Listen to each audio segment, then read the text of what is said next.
신약성경 갈라디아서 5장 16절에서 26절까지입니다. 신약성경 갈라디아서 5장 16절로 26절까지의 말씀입니다.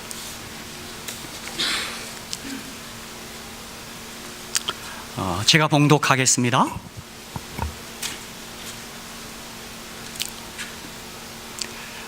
내가 이르노니 너희는 성령을 쫓아 행하라.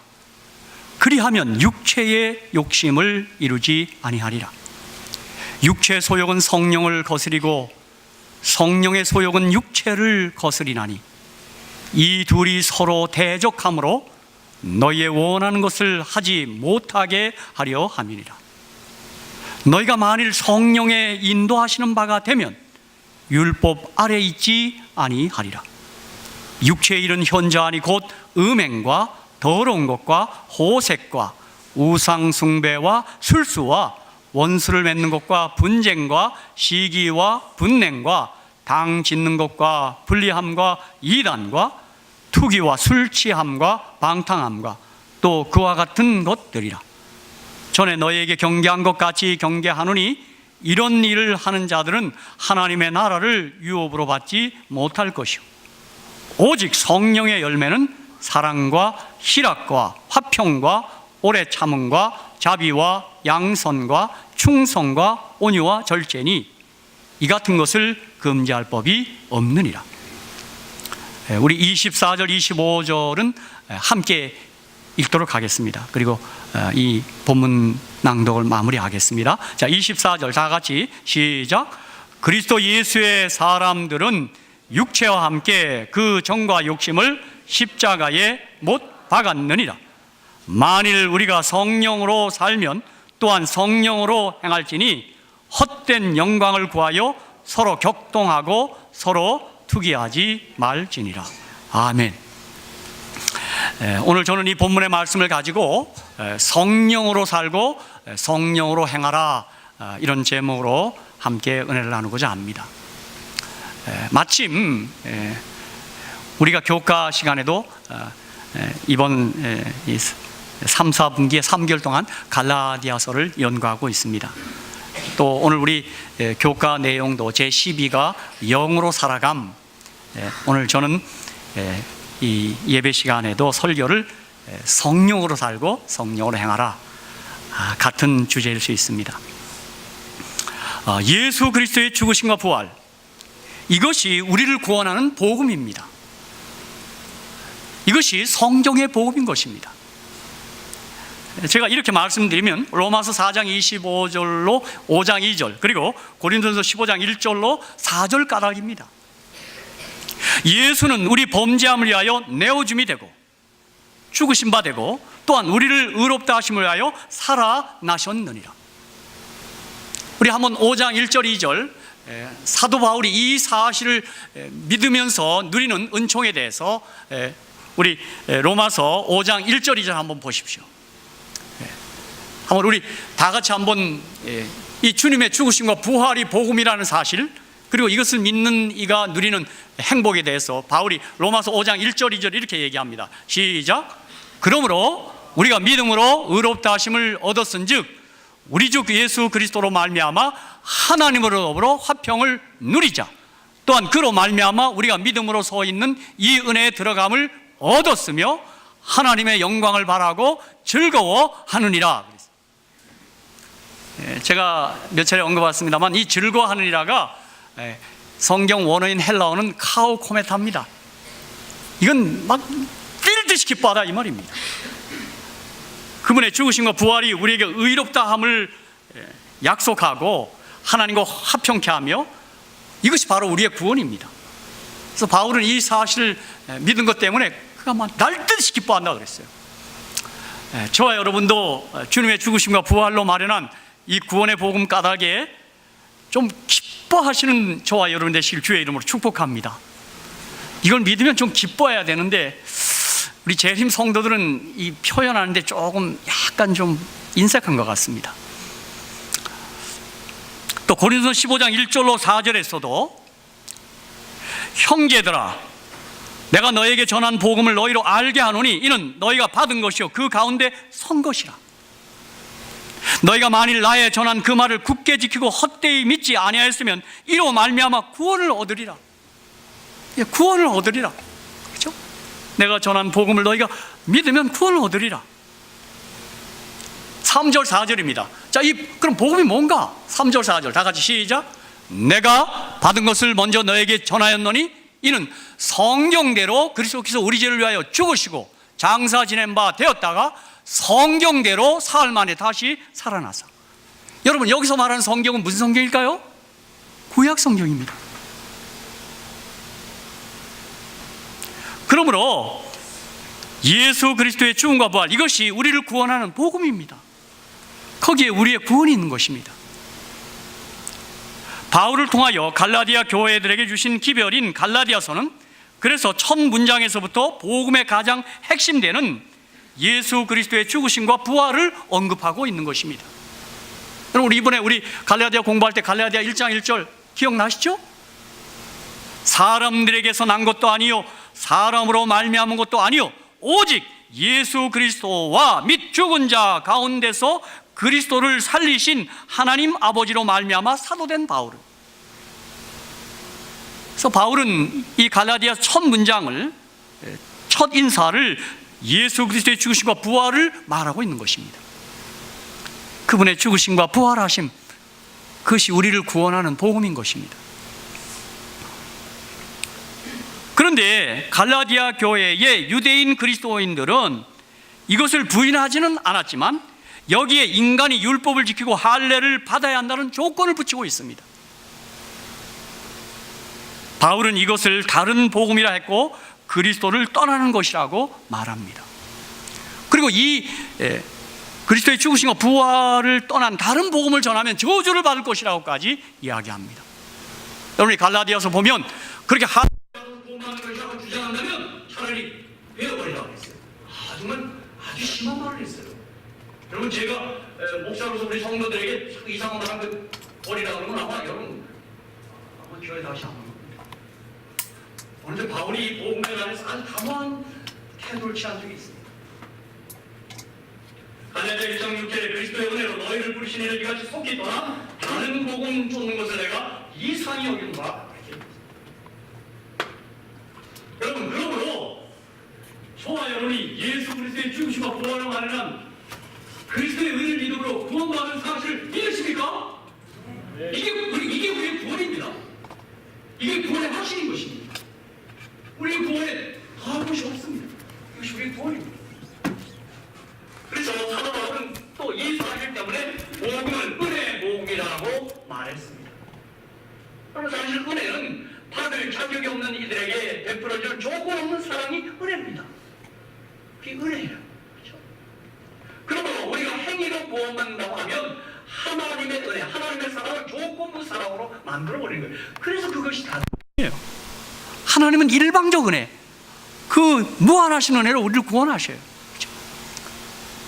여러분, 저는 우리 샬롯의 모든 가족들이 이 사실 때문에 언제나 구원의 확신을 갖고 살아가시기를 간절히 기도합니다. 여러분, 구원받은 이들의 그 누리는 맛보는 기쁨은 이를 상상할 수가 없습니다. 그렇죠? 그러나 저와 여러분이 이 구원의 확신을 갖지 못할 때 뭔가 좀 불안합니다. 항상 불안해요. 그렇죠? 자, 갈라디아 2장 21절, 내가 하나님의 은혜를 패하지 아니하노니 만일 의롭게 되는 것이 율법으로 말미암으면 그리스도께서 헛되이 죽으셨느니라. 그렇게 그분의 죽으심과 부활, 그분의 죽으심이 우리를 구원합니다. 그게 은혜입니다. 그렇죠? 정말 일방적 은혜입니다. 갈라디아 5장 4절, 율법 안에서 의롭다함을 얻어야 하는 너희는 그리스도에게서 끊어지고 은혜에서 떨어진 자로다. 그래서 여러분, 우리의 구원은 우리에게 있는 게 아니라 하나님께 있습니다. 특별히 하나님의 은혜가 주님의 죽으심과 부활에 그대로 나타난 것입니다. 그게 우리의 구원입니다. 그 맥스 루카이도라는 목사는 이 율법주의를 이렇게 잘 표현했어요. 아주 쉽게 표현했어요. 율법주의는 용서가 아니라 결백을 추구한다. 율법주의는 자기를 변호하고 설명하고 높이고 정당화하는 체계적인 과정이다. 율법주의가 집착하는 것은 하나님이 아닌 자이다 그랬어요. 율법주의가 잘못된 건 뭐냐면 항상 자기에게 주목해요. 뭘 어떻게 행하고, 그죠? 좋은 의도일지라도 그렇다 이 말입니다. 한마디로 율법주의는 하나님께 집중하는 것이 아니라 자신에게 집중합니다. 그래서 율법을 지키지 못할 때는 한없는 절망에 빠지게 되고, 율법을 잘 지켰을 때는 끝없는 교만에 빠지게 되는 것입니다. 이것이 바리새인들이 보인 율법주의적인 모습이었으며 예수님께서는 바로 그 점을 꾸짖으신 것입니다. 그러나 복음은 뭐예요? 우리를 주목하는 게 아니라 누구 보는 거예요? 믿음의 주에 온전히 누굴 바라봐요? 예수 보는 것입니다. 그 예수가 나의 구원의 확신인 것입니다. 그렇죠? 갈라디아서는 바로 이 점을 그 시작 부분에 지적한 것입니다. 그렇죠? 여러분, 그러면 율법주의자들이 이게 겉으로 보기 악한 사람들이 아닙니다. 열심히 고 아주 착하게 사는 사람들이에요. 그렇죠? 어떻게 보면 복음주의, 은혜주의는 더 조금 뻔뻔스러워 보이고 조금 좀 그래 보입니다. 그렇죠? 다시 말씀드립니다. 복음은 주님의 십자가와 부활입니다. 예수님의 십자가 부활을 통하여 생명과 썩지 않을 것을 드러내셨습니다. 정말 십자가 죽으심을 통하여 우리의 죄와 죽음을 죽여버리고 부활을 통하여 우리를 의롭게 하시는 거예요. 그리고 아담에서 모든 죽음같이 예수 안에서 모든 사람의 삶을 얻습니다. 그렇죠? 얼마나 이 사실은 공평한지 알 수 없죠. 아담에서 다 죽은 것, 그거 다 공평합니다. 그렇죠? 그리고 그리스도 안에서 모든 사람이 부활하고 삶을 얻습니다. 제가 자주 말하고 싶은 거 하나 있습니다. 제가 세상에서 가장 잘한 일이 하나 있는데 그것은 예수 믿은 것입니다. 여러분, 정말 예수를 알게 된 게 이건 생각하면 할수록 벅찹니다. 그렇죠? 거기에 구원이 있고 거기에 생명이 있기 때문입니다. 여러분, 이 세상에 저와 여러분의 가슴을 터지게 하게 만드는 것이 도대체 뭡니까? 예수 만난 거 아닙니까? 그렇죠? 예수 믿은 겁니다. 여러분, 이거 나는 어찌 되는지. 그렇죠? 여행 중에도 이 사실 생각하면 가슴이 벅찹니다. 그렇죠? 너희 예수 알고, 그렇죠? 누구에라도 이런 말을 건네고 싶어요. 예수 믿으시면 안 되겠습니까? 당신도 믿기만 하면 그 큰 구원을 얻게 되리 외치노라. 정말 그러고 싶은 심정이에요. 예수가 생명입니다. 예수가 구원이에요. 그렇죠? 그분의 죽으심과 부활이 우리의 구원인 것입니다. 그렇죠? 예수의 십자가 부활로 말미암아 우리는 거듭나 것입니다. 십자가 부활이 생명이 복음이 되는 것은 그것을 믿고 사람이 거듭날 수 있기 때문입니다.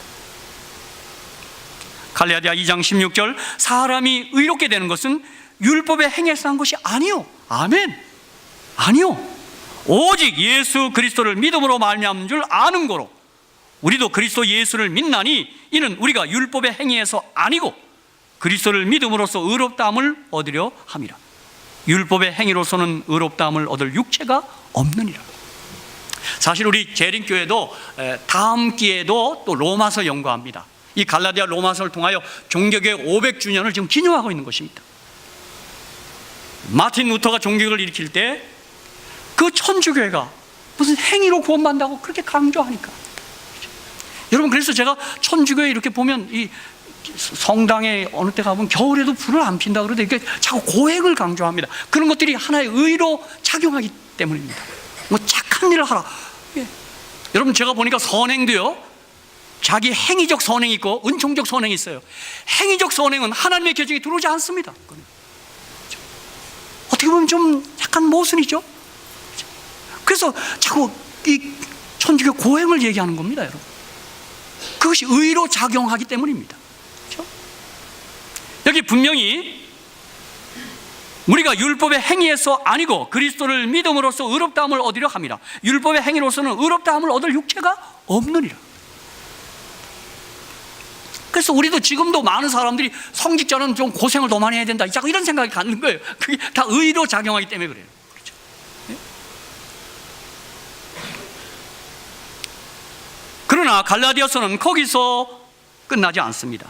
이제 바울은 갈라디아서 후반부인 갈라디아 3장, 4장, 5장에서 로마서에서는 로마서 7장, 8장입니다. 만일 성도의 삶이 믿음으로 살며 율법적 행위의 기준을 따른 것이 아니라면 아무렇게나 살아도 좋은가라는 당연한 질문을 다루고 있습니다. 저는 오늘 21세기 기독교의 문제는 바로 이 부분입니다. 믿습니다 하니까 아무리 살아도 된다, 그렇게 가르칩니다. 율법 폐지됐다, 이렇게 말합니다. 그건 성경의 소리도 아니고 하나님의 소리가 아닙니다. 우리가 율법의 행위로 의롭다함을 받는 것이 아니라면 무엇이 우리의 행위를 만드는 기준이 되어야 한다는 말입니까? 바울은 여기서 성령의 이슈를 제기하는 것입니다. 우리가 우리 자신의 행위와 상관없이 은혜로 구원받은 것을 선포할 때 제가 염려스러운 것은, 그럼 이제 우리 행위는 아무래도 좋은 것인가? 라는 것입니다. 아닙니다. 성령의 인도를 받아야 합니다. 성령으로 살고 성령으로 행하셔야 합니다. 믿음으로 구원받으니 은혜로 사니 막 살아야 된다, 그거 성경이 말하는 게 아닙니다. 지금 오늘날 제가 이 기독교인들의 소리를 들어보면 뭐 율법이 폐지됐다, 그건 전 이상한 소리들이 지금 들리고 있습니다. 그리고 믿습니다 하면서 그 다음에 행위에 있어서 전혀 그저 막 방종주의로 흐르고 있습니다. 그러다 보니까 어느 기독교인들이요, 세상 사람들의 일반인의 도덕적 수준보다 지금 못하게 됐습니다. 물론 기독교는 생명이 우선이고 도덕이 우선이 아닙니다. 그러나 생명 가진 자의 생명의 작용으로 말미암아 도덕적인 삶이 되어야 함에도 불구하고 그 행위들이 엉망이 되어버린 것입니다. 그렇죠? 사랑하는 성도 여러분, 정말 우리가 주님 오시는 그날까지 구원받은 자로서 성령의 인도를 받으셔야 합니다. 저는 지금도 여러분 모두를 향하여 드리고픈 인사가 있습니다. 성령 충만하세요. 인사를 꼭 드리고 싶습니다. 누구에게라도. 그렇죠?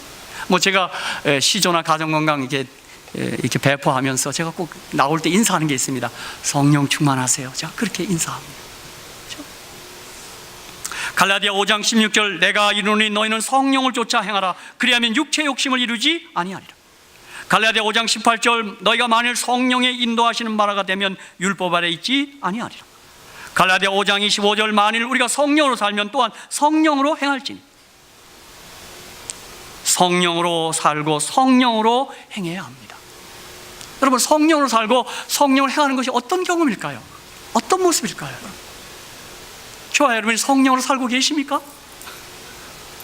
그럼 성령으로 살면 그것이 어떤 모습일까요? 우리 다 같이 로마서 5장 5절 한번 보십시오. 저는 성령으로 살고 성령을 행하는 그 첫 번째는 사랑의 감격으로 사는 것입니다. 예? 여러분, 우리 성령 받으면 여러분 어떤 생각을 할지 모르는데, 성령으로 사는 사람은 주님의 사랑의 감동으로 사는 것입니다. 자, 로마서 5장 5절에 소망이 부끄럽게 아니함은 우리에게 주신 성령으로 말미암아 하나님의 사랑이 우리 마음에 부은 바 됨이니 그랬어요.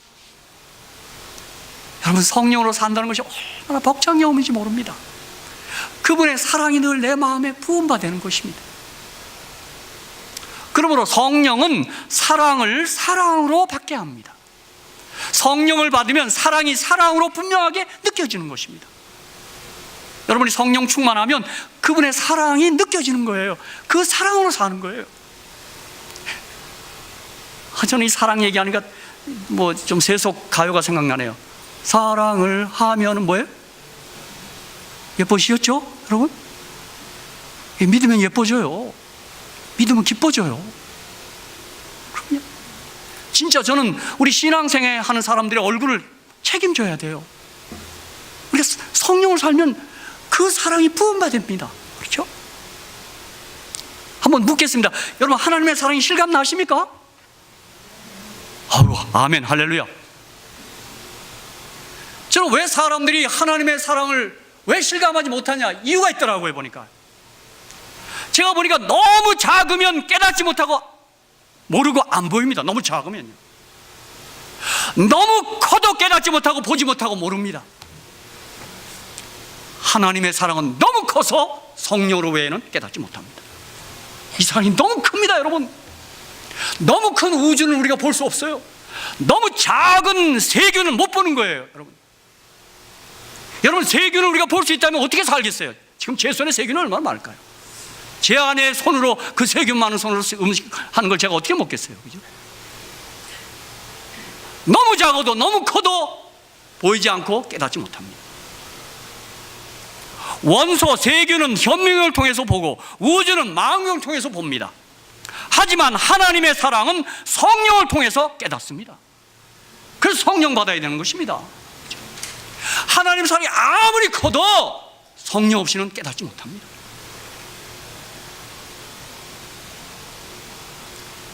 사랑하는 성도 여러분, 성령으로 산다는 것은 성령으로 말미암아 가슴 벅찬 사랑의 감격이 있는 것입니다. 여러분, 이 성령 받으면 견디지 못합니다. 사실은요, 그 벅참 때문에요. 그렇죠? 하나님의 사랑에 들려서 쌓여서 살고, 하나님의 사랑이 얼마나 큰지 가슴이 벅차서 사는 것입니다. 여러분, 사실 성도님들이 그 사랑에 감격하시는 이유는 조금 성령을 소홀히 했던 것입니다. 여러분, 이 가을에 저와 여러분의 삶이 성령 충만한 삶이 되시기를 주의 이름으로 축복합니다. 그 사랑에 감격하셔야 합니다. 그렇죠? 예? 여러분, 그리고 우리가 서로 사랑해야 된다는 그런 좀 숙제를 받고 살아요. 그렇죠? 그리스도인인 까닭에.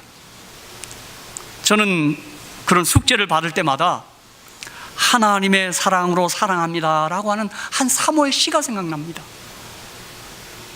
내가 나의 사랑으로 나를 사랑했을 때 참 많이 노력해야만 했습니다. 더 나은 내가 되기 위하여. 내가 나의 사랑으로 남편을 사랑했을 때 참 많이 울어야만 했습니다. 남편을 나의 사람으로 만들기 위해서. 내가 나의 사랑으로 아이들을 사랑했을 때 참 많이 화를 내야만 했습니다. 아이를 잘 키워야 하는 욕심 때문에.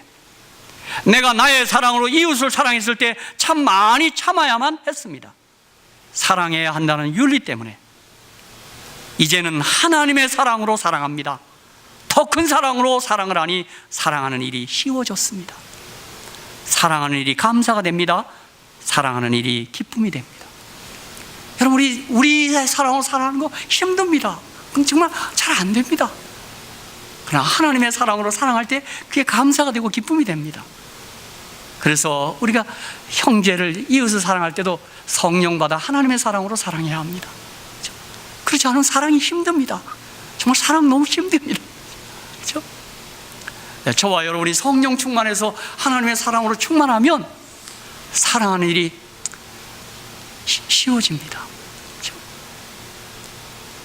그래서 어릴 때 가까이 있는 사람도 뭐 우리 옛날 그 어른들께서 그 맞추기 퀴즈 하는데 난 지금도 생각납니다. 할머니가 할아버지가 당신과 우리 사이가 어떤 사이냐 그랬더니 그게 이제 뭐 100년 해로 뭐 그런 건데, 할머니가 답을 하라 그랬더니 왼수라 그럽니다. 왼수. 아니, 4글자라 그랬더니 평생 왼수라. 사랑하는 사이도 그럴 수밖에 없습니다. 여러분, 하나님께서 우리가 서로 사랑하는 말은 우리가 사랑하는 말이 아닙니다. 하나님의 사랑으로 사랑해야 하는 것입니다. 사랑하는 성도 여러분, 성령 충만하시기 바랍니다. 그렇죠? 그때 사랑이 충만한 것입니다. 두 번째, 성령으로 살고 성령을 행하는 것은 성령의 기자와 성경의 독자인 내가 하나가 되는 것입니다. 여러분, 이 성경은 성령의 감동으로 된 거예요.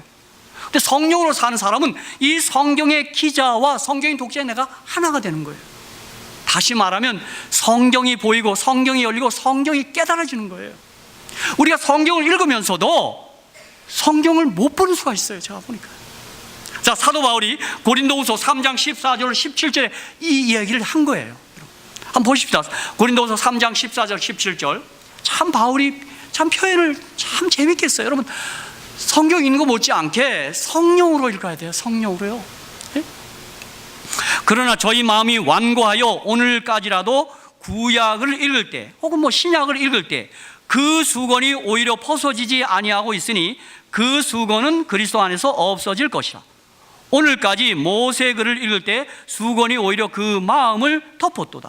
여러분, 이 손수건을 덮고 읽으면 성경이 읽은 거야, 안 읽은 거예요? 그거 안 읽은 거예요. 그렇죠?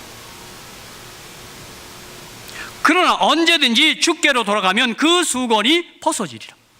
주는 영이시니 주의 영이 계신 곳에는 자유함이 있느니라.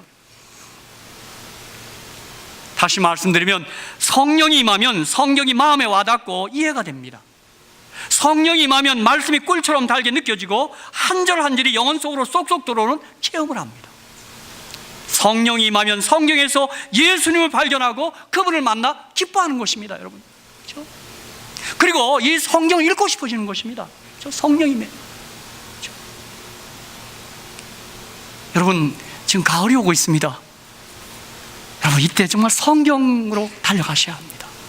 그리고 성령과 함께 이 성경을 읽으셔야 합니다. 그렇죠? 저는 종종 목사로서 어떤 성도들이 성경을 읽어서 어떤 경험을 했는지에 대한 간증을 읽고 듣는 게 참 행복합니다.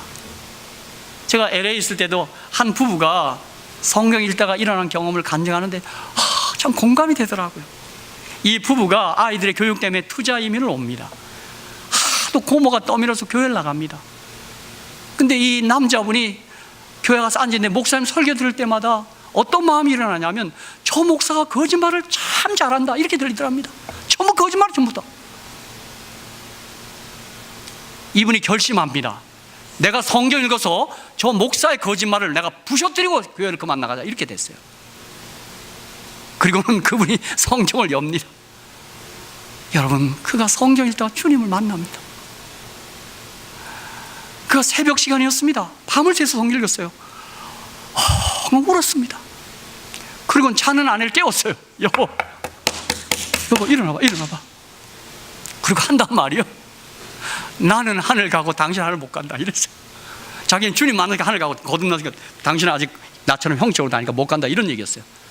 근데 그 아내가 그걸 두고 화가 났어요. 저 인간이 같이 가자 그래야지 자기만 가고 나는 못 간다 지금 저런 말이 어디 있냐고. 그 아내도 성경을 읽습니다. 그 아내도 예수 만납니다. 전 그 얘기를 듣고요, 그렇다, 성경 가까이 하면 놀라운 역사가 있을 것이다, 제가 그런 생각이 있어요.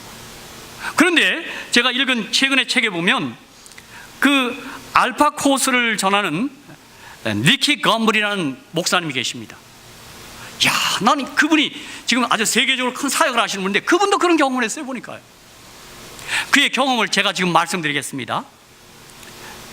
그는 과거 하나님을 부정하며 살았던 그런 사람입니다. 1974년 발렌타인데이 파티가 끝나고 그가 기숙사로 돌아왔을 때 그의 아끼는 친구에게서 생각지도 않던 말을 듣습니다. 그 말은 뭐냐면 친구는 자신의 여자친구와 함께 그리스도인이 되었다고 그가 고백을 하는 것입니다. 니키 건물은 침례도 받았고 견진 성사도 거쳤지만 신앙을 노골적으로 거부하고 기독교를 공격한 일에 몰두하며 살았기에 뜻을 같이 하던 친구의 갑작스러운 배신에 충격을 받지 않을 수 없었습니다. 그가 예수였다는 말은 배신이었어요. 그가 기독교를 공격하고 나 비난하는 사람이었어요. 근데 놀라운 사실은 그가 세례도 받았고 견진 성사를 받았어요. 이 세례 성사와 견진 성사는 천주교와 성공에서 행하는 예식입니다. 성사입니다.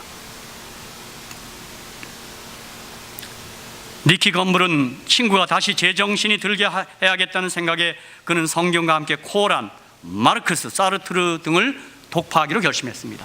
그 친구를 좀 공격하기 위해서. 건물은 도끼를 품고 책장 위에 먼지가 잔뜩 쌓인 성경을 끄집어내서 읽기 시작합니다. 그럼 혹시 우리도 우리의 성경이 하도 읽은 지 오래돼서 먼지가 쌓여 있는 건 아닙니까? 그는 이렇게 적고 있습니다. 나는 마태복음에서 시작하여 요한복음을 반 정도 읽어 나가고 있었다. 그러다가 잠이 들었다. 다시 일어나서 요한복음을 끝내고 사도행전, 로마서, 고린도전서까지 계속 읽었다. 나는 내가 읽은 것에 완전히 사로잡혀 버렸다. 이전에도 읽은 적이 있었지만 그때는 사실 나에게 아무런 의미가 없었다. 그러나 이번에는 생생하게 다가왔고 나는 책을 내려놓을 수가 없었다. 거기에는 진실의 울림이 있었다. 성경이 나에게 너무나도 힘있게 말했기 때문에 성경을 읽어나가면서 내가 이에 응답해야 한다는 것을 알게 되었다. 그 후 나는 예수 그리스도를 참으로 믿게 되었다. 그 이후로 성경은 나에게 기쁨이 되었다. 여러분, 이 특별한 경험을 우리 이 가을에 다시 한번 했으면 하고 제가 축복합니다. 여러분, 제가 말씀드려 저는 가을이 좋습니다. 제가 주님 만난 날입니다.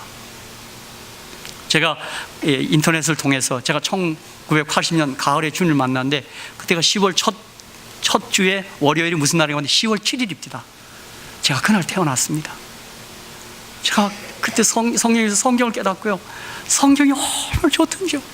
사실 저는 국문학이기 때문에 교수가 성경이 베스트셀러 사라 그래서 샀는데 열었더니 뱀이 말을 했다 그래서 난 이게 유대 신화구나, 난 삼국 유사나 읽지 그런 건 안 읽었습니다. 근데 그의 성령의 깨달음으로 이 성경이 믿어지고 성경이 제게 기쁨이 되었습니다. 그때로부터 지금 새벽마다 한 30-40번 읽었겠죠. 어제 횟수는 세보지 않았습니다만 매일 아침 이 성경이 내게 기쁨이 됩니다. 그 행복을 내가 이루 말할 수가 없습니다. 어쩜 이렇게 답니까? 그죠? 저는 이 성경이 하나님 말씀이라는 분명한 증거가 뭐냐면, 이거 제가 30번 이상 읽으셨던 거 이게 성경입니다. 이거요. 제가 아무리 책을 좋아해도 3-4번 읽기가 어렵습니다. 그죠? 저는 소설 동의보감을 3번 읽었습니다. 하도 감동을 받아갖고요, 필기하면서 가 읽었습니다. 그러나 그것을 10번 이상 읽기는 어렵습니다. 그죠?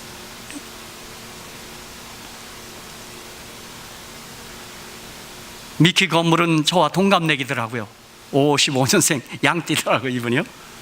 그는 전 세계 수많은 사람을 그리스도께로 돌아오게 한 일과 알파 코스를 체계화합니다. 하나님께 크게 쓰임받은 사람이 되었던 것입니다. 사랑하는 성도 여러분, 성경은 이상한 힘 있는 책입니다. 성령의 감동을 낸 책입니다. 성경을 읽다가 이상해진 사람들이 무수히 많습니다. 사랑하는 성도 여러분, 이 가을에 성경을 펴셔서 성령의 은혜로 성경을 읽으시기를 주님의 이름으로 축복합니다. 제가 정말 간절히 부탁합니다. 왜냐하면 성도들이 이것이 마음에 결심을 하지만 잘 안 됩니다. 제가 보면 이렇게 같이 어디 가서 생활해 보면 아침 시간에 보니까 항상 다른 일부터 먼저 합니다. 제가 이렇게 보면 왜 저럴까? 저기 좀 한번 습관이 되면 좋을 텐데 그런 생각합니다. 여러분, 이 아침에 부탁드리는 말씀을 좀 습관이 되도록 해 주실 수 있겠습니까? 정말 여러분, 거기서 누리는 행복은 이루 말할 수 없습니다. 혹 여러분이 연세가 많으셔서 눈이 침침하거든 듣는 성경도 괜찮습니다. 듣는 성경도 괜찮아요. 그렇죠? 네. 성경을 읽을 때는 성령의 인도를 구하는 기도와 늘 함께 읽어야 합니다. 작게 기도를 해서 성령님, 성경 기자에게 임한 영감이 성경 독자인 제게도 통일하게 임하여 주시옵소서. 그리고 이 성경이 살아나는 것입니다. 그렇죠? 그리고 그 내게 부닥치는 말씀은 홀드하셔야 돼요. 붙잡고 그 언약에 손 얹고 기도하는 것입니다. 그렇죠? 시편 119편 18절, 내 눈을 열어서 주의 법에 기이한 것을 보게 하소서. 마태복음 13장 44절, 천국은 마태 밭에 감추인 보화와 같으니 사람이 이를 발견한 후 숨겨두고 기뻐하여 돌아가서 자기의 소유를 다 팔아 그 밭을 샀느니라. 우리 한번 고백할까요? 나는 보화를 발견한 사람이다. 그렇습니다. 여러분, 이 밭은 성경이고 거기서 여러분이 묵상하면 그 성령의 은혜를 힘입으면 거기서 보화를 발견합니다. 그러니까 그 보화를 발견한 기쁨과 행복이 아침마다 밀려옵니다. 쫙 밀려옵니다. 그렇죠? 제가 조금 약간 맞받기에 한번 권하는 것입니다. 그래서 여러분, 혹 제가 언제 떠난 후에라도 그 박 목사 때문에 내가 하나 배운 거 하나 있는데, 아침에 물 한 컵 먹고 말씀 펴서 말씀 묵상하는 거, 그거 꼭 기억해 주시기 바랍니다.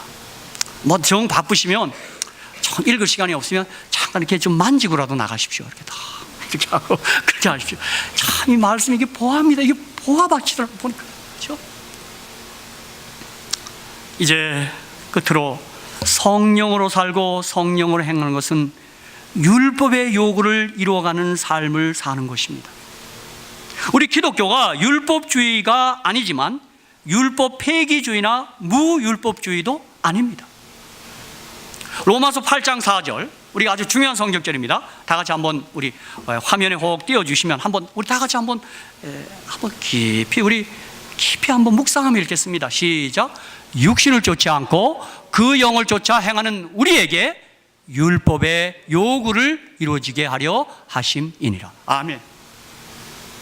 성령으로 살고 성령으로 행하는 삶은 결코 율법과 반대되지 않습니다. 오히려 율법의 수준을 능가하는 삶이 되는 것입니다. 순종하는 것입니다, 이게. 그렇죠? 그러므로 율법이 폐지되었다, 그런 말은 결코 성경적이 아닙니다. 그렇죠? 로마서 3장 31절에도 그런즉 우리가 믿음으로 율법을 폐하느냐 그럴 수 없느니라, 그리고 율법을 굳게 세우느니라 그랬어요. 믿음으로 율법 폐하는 게 율법 세웁니다. 어떤 면에서 율법의 요구는 끝이 있어요. 그건 내 고집과 의지로 할 수 있어요. 그러나 사랑의 요구에는 끝이 없어요. 여러분, 우리 사랑해봤잖아요. 사랑의 요구에는 이 리미트가 없는 거예요. 내가 누구를 사랑할 때 그를 위해서 해주는 일이 어떻게 끝이 있어요. 그렇죠? 어머니의 사랑이 어디 자식들이 그 끝이 있어요. 그렇죠? 율법의 요구, 그건 의무적으로 할 수 있어요. 이를 깨물면요, 그죠? 할 수 있어요. 저는 그런 면에서 이 율법주의에 적합한 민족이 보니까 유대인과 일본이에요. 일본이요. 제가 일본 동경 나리타 공원에 그 동경 시내를 들어갔는데 하나도 추월 안 합니다. 이야, 이 친구들 봐라 이거. 제가 사는 한국 어때요? 독일 보세요. 독일 딱 각져 있죠. 저는 그거 갖고 감동받지 않았습니다. 그건 율법주의입니다. 그러나 은혜와 믿음을 사는 우리는 그 율법주의를 능가하는 삶을 살아야 하는 것입니다. 한국 기독교가 그 일을 해내야 돼요. 사실은요. 그렇죠? 그럼 여러분, 율법으로 사는 게 뭡니까? 여러분, 사랑하라는 것입니다. 사실 율법에 모세오경에 613계명이 있어요. 그걸 10개로 주는 게 10계명이에요. 그 10계명을 둘러 줄이면 하나님 사랑, 이웃 사랑이에요. 하나를 주면 사랑하라는 거예요. 사랑이요. 그렇죠? 여기서 어떻게 사랑이 폐지돼요? 율법이 어떻게 폐지돼요? 그렇죠? 예수님께서는 모세오경의 두 성경 말씀 가지고 마태복음 22장 35절로 40절에 얘기한 거예요. 그렇죠? 우리 다 같이 신명기 6장 4절 5절, 레위기 19장 18절, 여러분 아주 중요한 성경절입니다. 여러분 한번 보겠습니다. 이스라엘아 들으라, 쉐마 이스라엘. 그거예요. 이게 우리 하나님 여호와는 오직 하나님 여호와시니 너는 마음을 다하고 성품을 다하고 힘을 다하여 내 하나님 여호와를 사랑하라, 이겁니다. 이게 첫째 계명, 둘째 계명, 셋째 계명, 넷째 계명입니다. 그렇죠? 여러분, 우리 안식을 기억하고 거룩 지키는 게 뭐예요? 하나님 사랑하는 거예요. 이게요. 그렇죠? 지킨다는 그 의미가 아니라 사랑하라는 거예요. 그렇죠? 어떻게 해요? 집사님 뭐예요? 내 집사님 그때 가르치는 또이죠. 집사님 한 번만 더 하십시오. 뭐죠? 마음을 다하고 목숨을 다하고 뜻을 다하여 힘을 다하여 하나님을 사랑하라. 그렇죠? 이게 사랑하라가 어떻게 폐지됩니까? 하나님 사랑하는 거예요. 너는 나의 다른 신 섬기지 말지나, 우상을 먹는 절하지 말지나, 망령되이 일컫지 말지나, 안식을 거룩히 지키라는 거예요. 예배 대상, 예배 방법, 예배 태도, 예배 이유, 나를 지으신 그분을 사랑하는 거예요. 경배하는 거예요. 자, 레위기 19장 18절입니다. 자, 부모 공경에서 탐내지 말라까지는 이 6계명은 바로 저 계명이에요. 다 같이 시작. 원수를 갚지 말며 동포를 원망하지 말며 이웃 사랑하기를 내 몸과 같이 하라. 나는 여호와니라. 그래서 이것을 마태복음 22장 35절로 40절에 그 중에 한 율법사가 예수를 시험하여 묻되 선생님이여 율법 중에 어느 계명이 크니까? 예수께서 가르치되 내 마음을 다하고 목숨을 다하고 뜻을 다하여 주 너의 하나님을 사랑하라 하셨으니 이것이 크고 첫째 되는 계명이요 둘째는 그와 같으니 내 이웃을 내 몸과 같이 사랑하라 하셨으니 이 두 계명이 온 율법과 선자의 강령입니다. 우리 부모 공경하는 게 뭐예요? 사랑하라는 것입니다. 간음하지 말라, 사랑하라는 것이에요. 사랑이요. 그렇죠? 근데 보십시오. 율법 폐지됐다니까 지금 한국 교회에 별 소리가 나들립니다. 목회자들의 그 성적 일탈, 무슨 돈에 대한 욕심, 여러분 그거 다 율법 폐지됐다고 가르치기 때문에 그렇습니다. 여러분 그렇죠? 율법 폐지되지 않았습니다. 육신을 쫓지 않고 그 영을, 성령을 쫓아 행하는 우리에게 율법의 요구를 이루어지게 하려 하심이니라. 또 갈라디아 5장 16절에 내가 이르노니 너희는 성령을 쫓아 행하라 그리하면 육체의 욕심을 이루지 아니하리라 그랬어요. 갈라디아 5장 22절 23절 마침내 이것을 성령의 열매로 표현했습니다. 오직 성령의 열매는 사랑과 희락과 화평과 오래 참음과 자비와 양성과 충성과 온유와 절제니 이 같은 것을 금지할 법이 없느니라, 그렇게 말한 것입니다.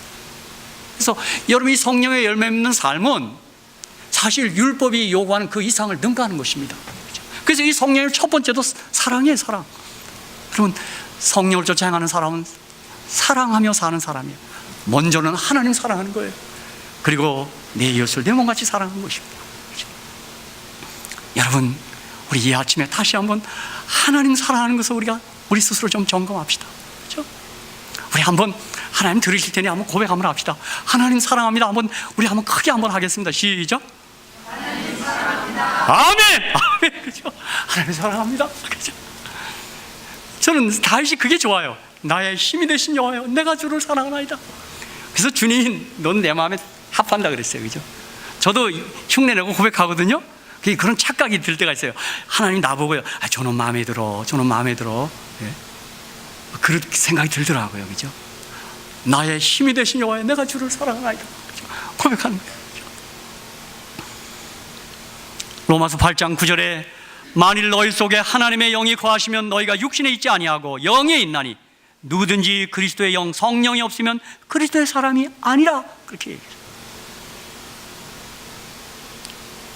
저와 여러분이 성령 충만하셔야 되는 거예요. 그래서 영이 없으면 그리스도 사람이 아니에요. 여러분, 저는 어떤 분의 기도를 좀 읽어드리고 싶습니다. 하나님, 저를 성령 충만하게 도와주십시오. 왜냐하면 제가 성령 충만하지 않으면 오늘 하루 저는 너무나 쉽게 흔들 수 있는 사람이기 때문입니다. 하나님, 제가 성령 충만하다고 느끼지 못할 때 함부로 말하지 않도록 도와주십시오. 성령 충만하지 않을 때 말하면 실언이 되기 쉽고 사람들에게 상처를 주기 쉽기 때문입니다. 하나님, 제가 성령 충만하지 않을 때 제 인생의 주요한 결정을 하지 않도록 도와주십시오. 성령 충만하지 않으면 저의 결정은 잘못될 가능성이 항상 있기 때문입니다. 여러분, 우리 모두가 성령이 충만하다면 이렇게 살 수 있을 거예요. 구주께서 당신과 하루나 이틀쯤 함께 지내시기를 원하신다면 당신은 날마다 하던 대로 꾸밈없이 행하며 부끄러움을 느끼지 않을 수 있겠습니까? 가족들과 일상 대화처럼 그대로 말하며 식탁에서는 그 버릇을 계속할 수 있겠습니까? 날마다 흥얼거리며 부르던 그 노래를 주님과 함께 있을 때에도 부를 수 있고 이제까지 읽던 책을 계속 읽을 수 있겠습니까? 당신의 영과 혼을 위해 늘 신경 쓰며 돈을 뿌리던 것도 주님께서 아시게 해 보십시오. 가고자 하던 곳에 주님과 같이 기쁘게 갈 수 있습니까? 늘 만나는 당신의 친구들을 주님께 자랑스럽게 소개할 수 있습니까? 주께서 방문을 마치고 돌아가실 때까지 그 친구와 함께 있어도 참 만족하겠습니까? 혹은 예수께서 가신 다음에 안도의 한숨을 내쉬겠습니까? 오늘 예수께서 당신과 함께 머무르시기 위해 집에 오신다면 과연 당신은 어떻게 그분을 맞이하겠습니까? 그럼 성령 충만한 사람, 그들의 삶 모두가 투명한 것입니다. 이중적 삶이 아닙니다. 그렇죠? 그러니까 늘 성령 충만한 삶인 것입니다. 우리가 이번 갈라디아서 3개월 동안 공부했습니다. 이 공부의 궁극의 목적은 우리가 성령으로 살고 성령으로 행하는 사람이 되어야 하는 것입니다. 사랑하는 성도 여러분, 성령으로 살고 성령으로 행하시기를 주의 이름으로 축복합니다.